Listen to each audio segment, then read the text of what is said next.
tunaanza safari ya majilio kwa kuwasha mshumaa wa kwanza, mshumaa wa matumaini. Huu ni mwaliko wa kutafakari, kujipima na kuangalia ndani ya mioyo yetu kwa uaminifu.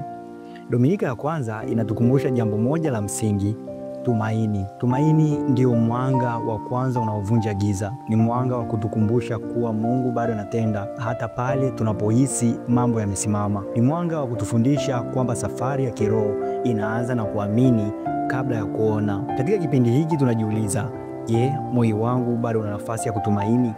Tumaini baada ya changamoto, tumaini licha ya majeraha, tumaini juu ya maisha ambayo bado hayajakaa vile tungependa. Majilio yanatualika kurudisha tumaini letu kwa Mungu, tumaini ambalo haliterereki kwa sababu linategemea ahadi zake, si hali za leo au changamoto tunazopitia. Kwa hivyo katika wiki hii ya kwanza, chukua hatua ya kuangalia maeneo ya maisha yako yanayohitaji mwanga mpya. Fufua tumaini uliloliacha nyuma kwa sababu ya mateso au hofu. Mruhusu Mungu aanze kurudisha kile kilichochakaa ndani yako.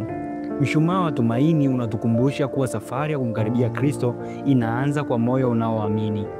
Hapo ndipo mwanga wa kwanza unawashwa. Na kutakia wiki njema, wiki ya kwanza ya majilio.